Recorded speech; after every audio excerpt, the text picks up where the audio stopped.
Salve. Salve. Selamat malam untuk kita semua yang kami hormati, Bapak Pembimbing Masyarakat Katolik Kantor Wilayah Kementerian Agama Provinsi Kalimantan Barat, yang kami hormati Bapak Tony Partosi, PLT Kasubdit Penyuluhan, Dirjen Bimas Katolik RI. Seperti yang telah diantar oleh Bapak Bimas tadi berkaitan dengan materi kita yang pada malam hari ini, seyogyanya bahwa Bapak Direktur yang hadir, Direktur Urusan Agama Katolik, tetapi diwakilkan dengan Bapak PLT Kasubdit Penyuluhan, Bapak Tony Partosi. Beliau ini 1 tahun persis di atas saya waktu kami sama-sama di Seminari Tinggi Filsafat dan Teologi Pematang Siantar. Jadi tidak terlalu asing bagi saya, cukup lama kami bersama di biara.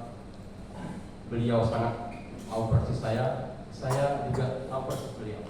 Tapi orang lebih luar biasa daripada saya. Seperti apa nanti apa yang disampaikan oleh beliau berkaitan dengan kebijakan teknis pengelolaan penyuluh agama Katolik, dan ini sangat relevan dengan apa yang kita laksanakan pada saat ini. Oleh karena itu kami meminta kepada kita nanti, kebetulan beliau dari pusat ini yang hadir di sini, maka sangat baik seandainya nanti kita lebih banyak nanti bertanya ya Pak Tony ya, mungkin lebih banyak nanti kawan-kawan kita bertanya di sini tentang apa saja yang berkaitan dengan penyuluhan kita, terkait dengan bagaimana juga proses-proses penerimaan penyuluh, karena memang Pak Tony kami sering juga diserang dengan sebuah pertanyaan mengapa porsi untuk kita di Kalimantan Barat ini relatif sangat sedikit untuk penyuluhnya. Ada apa? Jadi nanti beliau akan menjelaskan hal-hal semacam itu supaya lebih terang benderang, sehingga pertanyaan-pertanyaan yang misterius selama ini dalam arti belum kami jawab nanti akan dijawab oleh beliau. Apalagi beliau hadir di sini sebagai representasi dari pejabat Bimas Katolik Pusat. Oleh karena itu sebelum beliau menyampaikan materinya, maka kami baca dulu kurikulum vitae beliau. Nama lengkap Tony H.F. Partosi, tempat tugas Direktorat Jenderal Bimbingan Masyarakat Katolik, alamat tempat tugas Jalan Muhammad Tamrin nomor 6 Jakarta Pusat, nomor telepon 0821 5371 5894, dan saya diminta secara pribadi kepada beliau. Pengalaman jabatan analis kebijakan ahli muda, dan sekarang menjabat sebagai PLT Kasubdit Penyuluhan. Materi yang akan diberikan adalah kebijakan teknis pengelolaan penyuluh agama Katolik. Untuk itu, waktu sepenuhnya kami serahkan kepada Pak Tony. Silakan Pak. Baik, terima kasih Pak Rosi, Pak Dimas, Pak Joseph, Bapak Ibu. Pertama sekali saya sampaikan salam dari Pak Dirjen, juga dari Pak Direktur. Memang saya juga tidak berpikir kemarin akan ke sini, hanya tiba-tiba Pak Direktur sampaikan ke saya, wakili saya. Nah, kalau kita kan harus siap kalau disuruh, jadi saya sampaikan siap Pak. Bapak Ibu, ini sebetulnya untuk saya sedikit agak berat karena judulnya kebijakan teknis pengelolaan penyuluh agama Katolik. Kebijakan itu mestinya yang menyampaikan adalah pejabat tinggi. Kalau kita ini kan cokro-cokro ini, tapi tidak apa-apa karena mewakili pimpinan kita. Jadi kebijakan itu apa sebetulnya kebijakan itu? Kebijakan itu adalah sebuah keputusan untuk dari pemerintah, sebuah keputusan dari pihak pemerintah untuk melakukan sesuatu atau untuk tidak melakukan sesuatu. Sebagai contoh, kalau terjadi misalnya kelaparan di satu tempat, misalnya lalu direkomendasikan buat misalnya itu pasok beras di sana supaya mereka bisa makan misalnya. Nah, itu memutuskan untuk melakukan sesuatu. Artinya diputuskan untuk melakukan apa? Memasok beras ke sana. Tapi ada juga diputuskan untuk tidak melakukan apa-apa. Begitu. Contoh, kalau misalnya di suatu tempat itu mau dibangun misalnya bendungan, tetapi ada persoalan misalnya soal kebebasan lahan yang kemungkinan akan menyebabkan misalnya terjadi benturan di tengah masyarakat, maka pemerintah akhirnya memutuskan untuk tidak membangun bendungan itu, berarti tidak melakukan apa-apa. Maka itu juga sebuah keputusan, itu juga sebuah kebijakan. Karena apa? Ya akan timbul kerugian yang lebih besar kalau dibangun. Padahal sebetulnya bendungan itu penting untuk pertanian, kan? Tapi daripada terjadi benturan masyarakat, maka diputuskan untuk tidak melakukan apa-apa. Nah, demikian juga sebetulnya kalau dikatakan kebijakan pengelolaan penyuluh agama Katolik, itu bisa memutuskan untuk melakukan sesuatu atau untuk tidak melakukan sesuatu. Tapi umumnya pemerintah ataupun pimpinan pejabat tinggi biasanya mengambil keputusan untuk melakukan sesuatu, mengintervensi. Nah, lalu seperti apa kebijakan pengelolaan penyuluh agama Katolik? Secara garis besar, kebijakan itu harus didasarkan pada peraturan tertentu. Harus, kalau tidak, itu kebijakan itu tidak operasional, susah dieksekusi, susah dilaksanakan. Jadi harus ada dasarnya. Maka kita coba lihat seperti apa kebijakan yang ada di Bimas Katolik. Itu berdasarkan apa? Berdasarkan peraturan. Peraturannya yang mana? Ini dia. Bisa kelihatan nggak peraturannya? Nah, kecil ya? Tapi yang besar ini di sini. Sudah, nanti bisa saya baca, tapi saya bacakan saja. Nah, ini para penyuluh pasti tahu, peraturan ini pasti tahu, karena ini dasar tugas para penyuluh juga. Itu Permenpan nomor 9 tahun 2001. Tahu kan ini Pak, Bapak Ibu kan? Umumnya tahu kan? Terutama penyuluh yang PNS, yang non PNS ada juga di sini kan? Nah, yang PNS harusnya tahu. Ya, Pak Yakobus, Ibu Wiwi harusnya tahu. Karena ini sejak tahun 2001 dan ini masih digunakan untuk juga angka kredit, untuk pengajuan angka kredit, pengumpulan angka kredit. Lalu kemudian Peraturan Menteri Agama Nomor 7 Tahun 2020 tentang pembentukan organisasi profesi jabatan fungsional penyuluh. Nah, di sini tentang fungsional penyuluh pasti ada, tapi ini organisasi profesi jabatan fungsional, semua jabatan fungsional, termasuk jabatan saya, analis kebijakan ini diatur juga di sini. Lalu kemudian Keputusan Menteri Agama Nomor 53 Tahun 2019. Nah, ini sudah merubah Keputusan Menteri Agama Nomor 769. Nah, saya lihat ini mengenai persyaratan kalau nggak salah. Lalu kemudian Keputusan Direktur Jenderal Bimbingan Masyarakat Katolik Nomor 94 Tahun 2021 tentang petunjuk teknis pengelolaan penyuluh agama Katolik non PNS. Nah, yang penyuluh non PNS pasti tahu ini petunjuk teknis ini. Lalu kemudian Keputusan Direktur Jenderal Bimbingan Masyarakat Katolik Nomor 95 tentang petunjuk teknis kelompok kerja penyuluh Jalur. Nah, di sini pasti ada Perjalu kan? Ada. Nah, ini yang mengatur. Lalu kemudian Keputusan Direktur Jenderal Nomor 240 tentang pelaksanaan tugas dan fungsi penyuluh agama Katolik non PNS. Lalu nomor 241 tentang SIP2K. Nah, ini landasan tugas penyuluh. Ini juga landasan kebijakan di Direktorat Jenderal Masyarakat Katolik. Lalu ini kita lihat lagi dasar hukumnya, artinya tetap dan dasar hukumnya itu dasar hukum itu mengenai apa itu jabatan fungsional penyuluh. Jabatan fungsional penyuluh itu adalah penyuluhan agama dan pembangunan. Bapak Ibu, ini harus diperhatikan sungguh-sungguh. Artinya tugas penyuluh itu adalah mengenai penyuluhan agama, menyangkut agama, tapi juga menyangkut pembangunan. Maka saya tidak tahu apa di kita ini ada juga yang umumnya penyuluh non PNS, bahkan mungkin PNS tidak ada. Penyuluh informasi publik yang dari Kominfo ada juga di sini, tidak? Tidak ada yang ikut? Tidak ada ya? Itu seluruh Indonesia kalau nggak salah ada 70 orang dari Dimas Katolik. Namanya penyuluh informasi publik.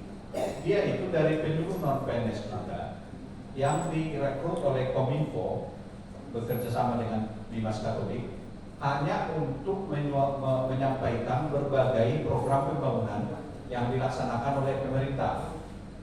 Lalu mereka ini diberi semacam insentif, bukan honor tapi insentif saja, artinya tambahan karena tambahan tugasnya dia diberi insentif oleh Kementerian Informasi dan Kominfo yang diberi oleh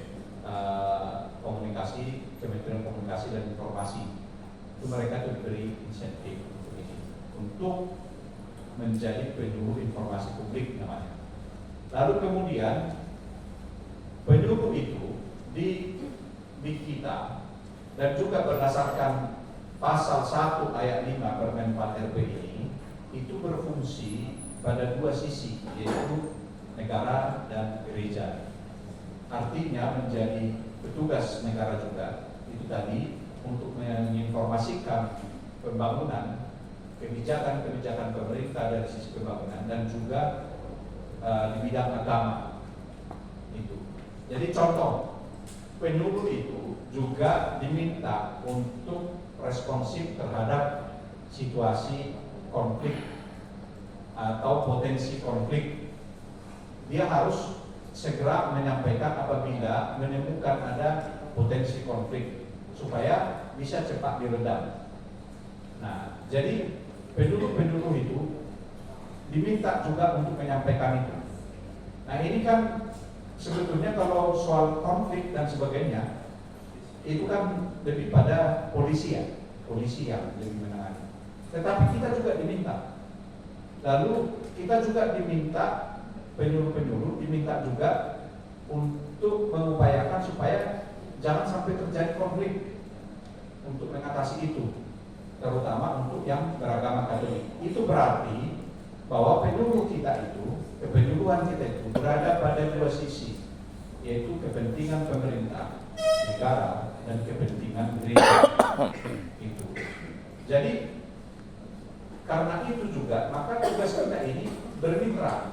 Mitra kita itu terutama siapa? Ya, gereja.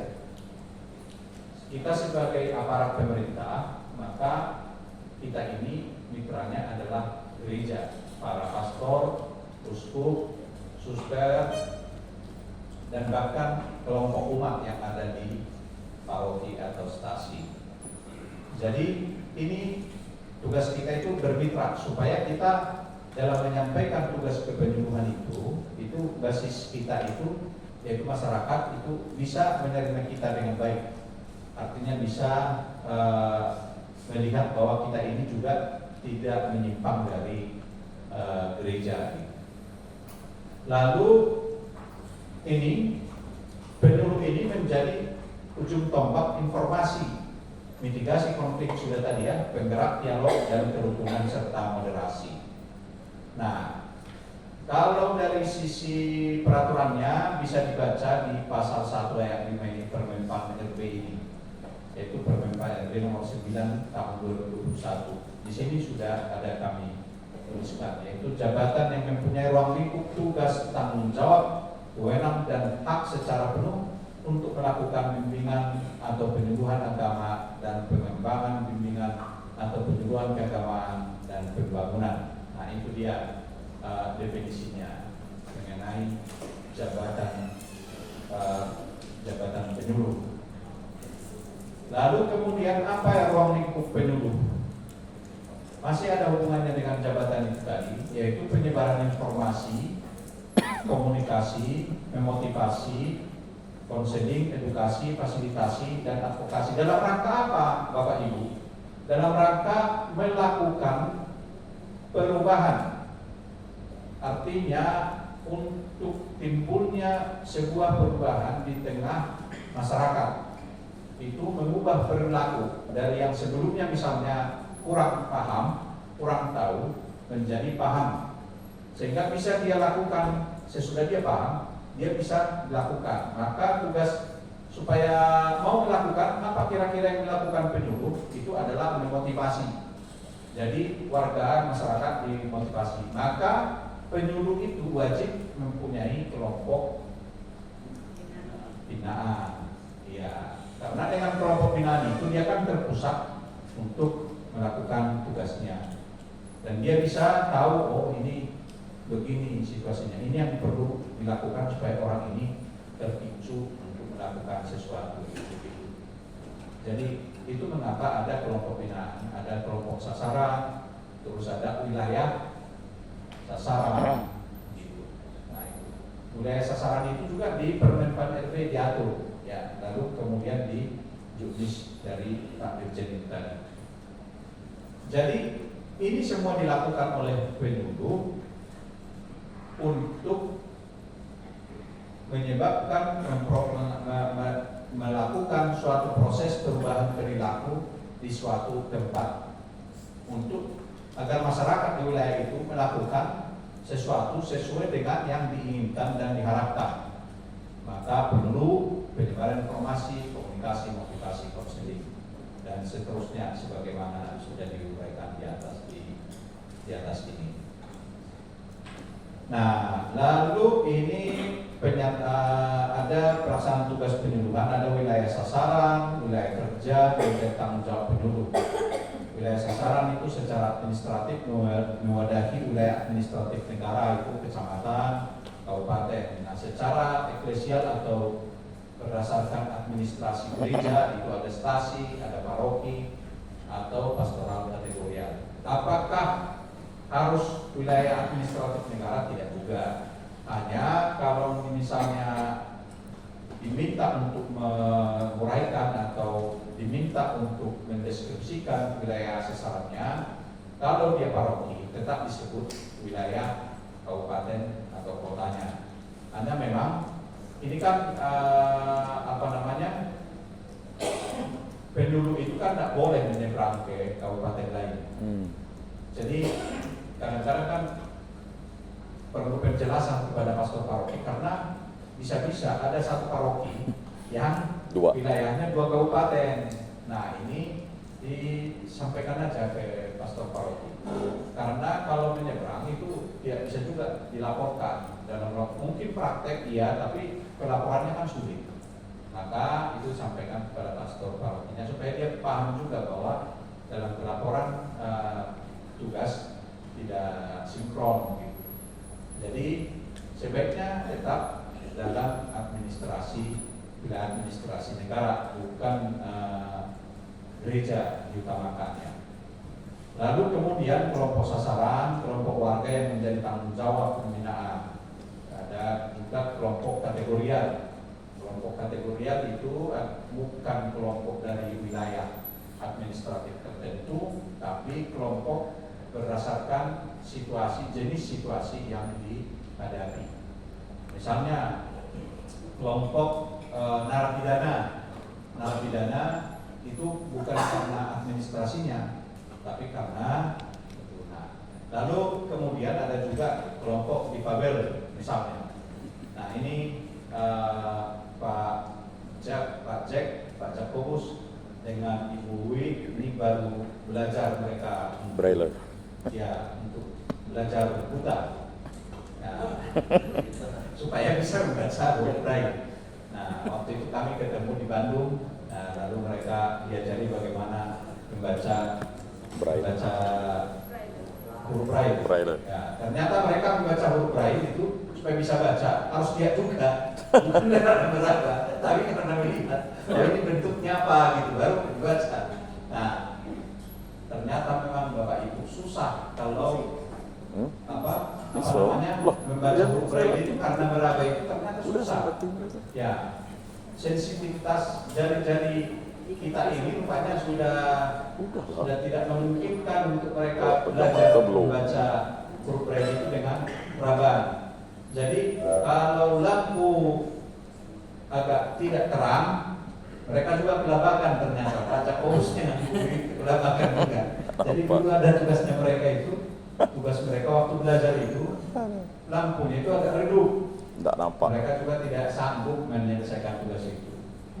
Jadi makanya waktu itu saya bertanya-tanya kepada tutor yang mengajar mereka. Ini kan mereka mau mengajar orang buta, tapi mereka membaca huruf braille dengan melihat. Bagaimana caranya dia nanti akan mengajari orang buta nih, menjelaskannya? Karena dia membacanya karena melihat gitu. Sementara orang buta kan memang nggak bisa melihat. Nah itu. Jadi itu Bapak Ibu. Nah itu kelompok kategorial. Orang-orang seperti itu kelompok kategorial ya. Nah itu. Pak Jakobus itu dengan publik belajarnya bukan hanya membaca huruf braille, tapi juga berjalan buta. Artinya supaya paham bagaimana membimbing orang buta, ya, naik tangga, bagaimana caranya, memegang tongkat juga bagaimana caranya. Saya tidak tahu apakah di sini sudah pernah praktek juga, ya, tutup mata itu. Nah, lalu ya, kalau nanti mereka masih akan ada, kalau nggak salah masih akan ada tahap kedua untuk itu ya, artinya tahap lanjutan untuk membaca huruf braille. Dengan maksud nanti mereka juga bisa mengajarkan kepada Bapak Ibu yang ada di sini untuk bisa membaca huruf braille, bisa juga menulis huruf braille.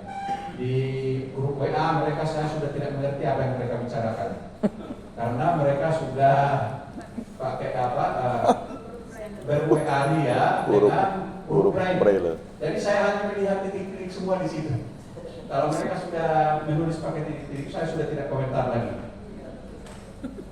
Begitu Bapak Ibu. Jadi itu wilayah sasaran, kelompok sasaran gitu ya. Lalu kemudian pelaksanaan tugas penyuluhan. Nah ini dia.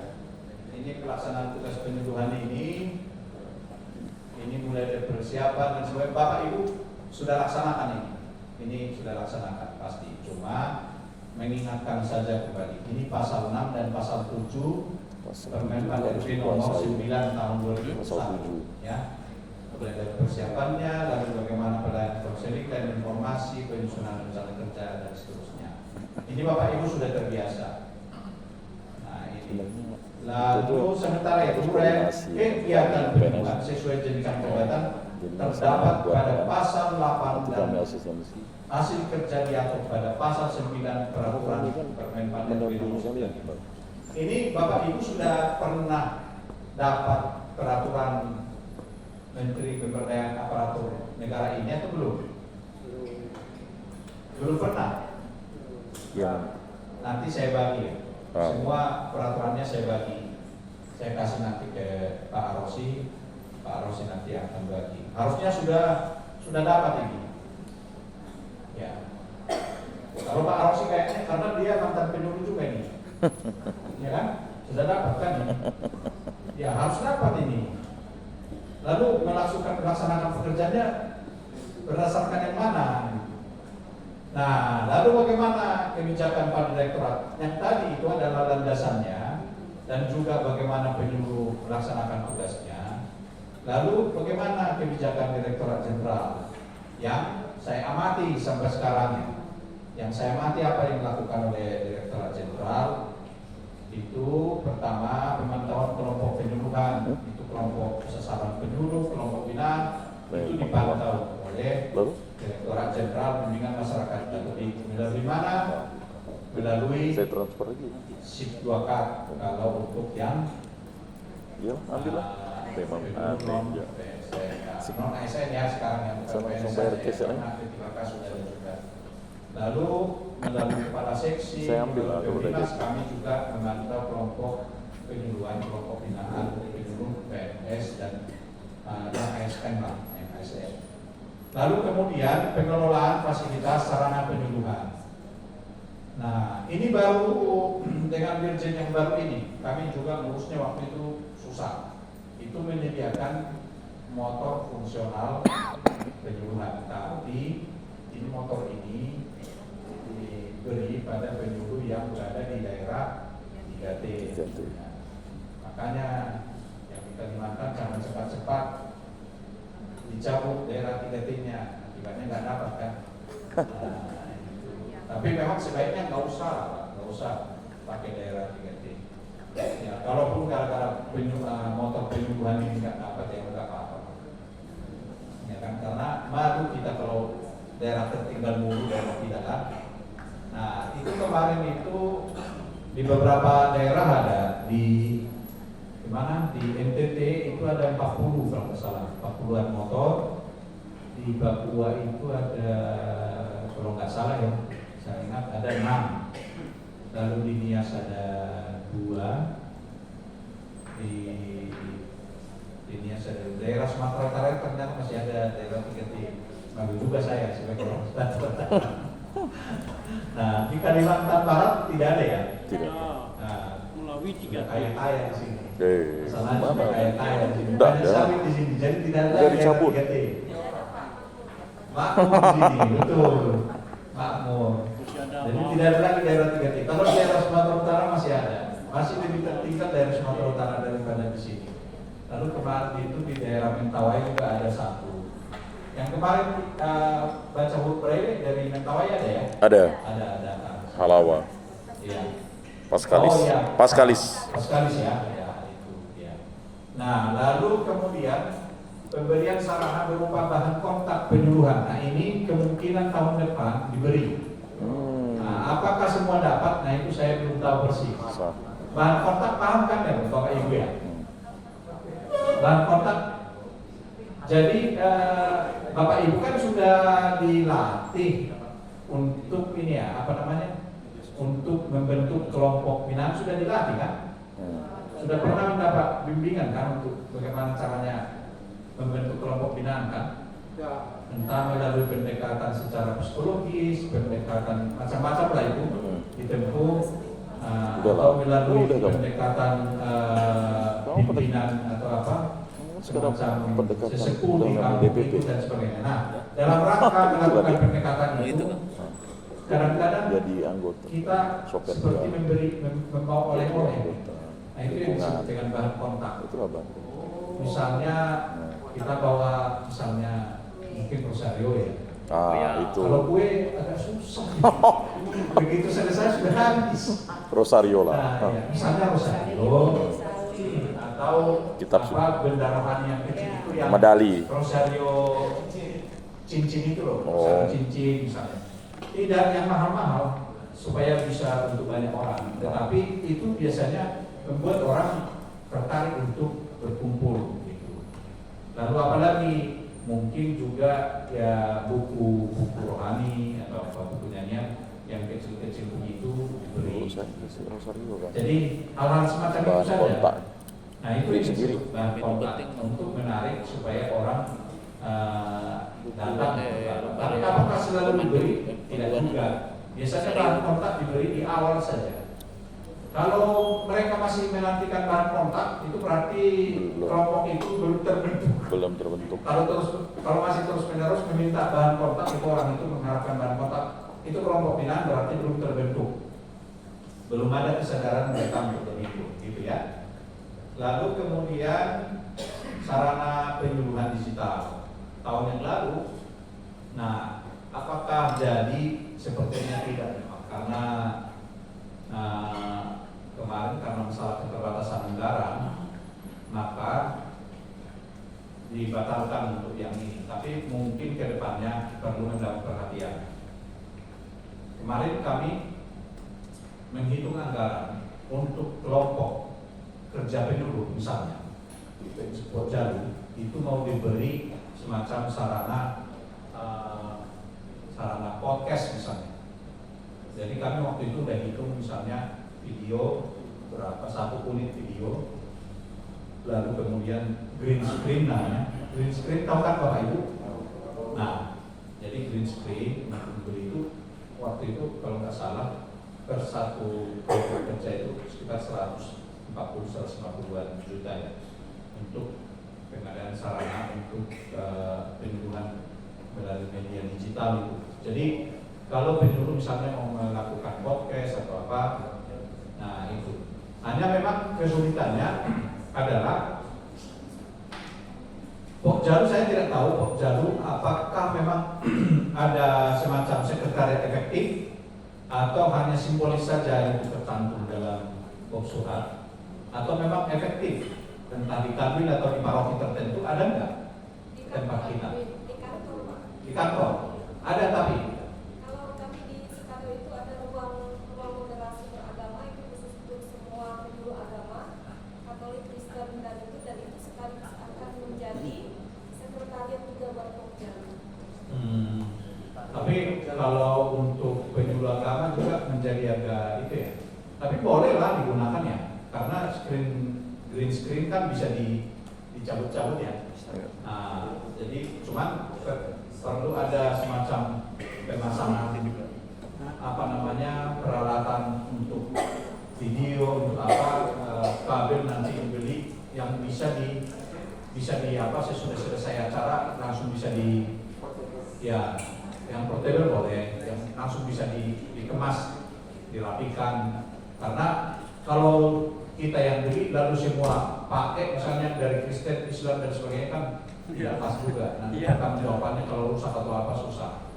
Nah tapi ini kemarin kami coba kami hitung dan kami sudah coba usulkan hanya harus dikalahkan karena pembangunan gereja di IKN. Jadi anggarannya kemarin itu memang akhirnya ditahan. Sementara Bappenas sebetulnya sudah mengabulkan ini kemarin. Nah lalu kami juga sudah kemarin mengajukan pembinaan penyuluh untuk apa? Untuk melatih penyuluh untuk menyusun konten digital. Nah termasuk kemarin itu untuk menyusun skrip misalnya. Jadi supaya terarah misalnya baik podcast maupun film pendek maupun apa ya biasa di TikTok itu. Nah hal-hal semacam itu meskipun singkat-singkat itu perlu skrip kalau mau bagus. Nah Bapak Ibu saya ini 3 tahun di Sanggara Prativi. Sanggara Prativi tahu kan? Ya yang dulu bikin apa film tutup ular apa segala itu. Nah, saya 3 tahun kerja di situ. Jadi saya dulu belajar hanya untuk belajar menyusun apa namanya naskah radio sandiwara radio waktu itu saya belajarnya 1 tahun Pak Bapak Ibu 1 tahun dengan cara bagaimana? Saya disuruh mengetik naskah yang sudah ada yang sudah lapuk itu saya disuruh ketik ulang supaya saya sambil belajar. Nah disuruh ketik. Nah itu supaya saya sambil baca naskah-naskah itu saya. Nah itu caranya dulu. Nah tapi kalau ke Bapak Ibu tentu nggak mungkin dibuat begitu kan. Jadi makanya kemarin kita mau melakukan kegiatan untuk pembinaan semacam itu. Saya sudah hubungi teman-teman yang dulu pernah mengajar di Sanggara Prativi itu sudah sempat saya hubungi, tapi itu tadi kegiatan tahun depan itu semua di yang bentuk paket meeting semacam ini hampir semuanya itu di apa karena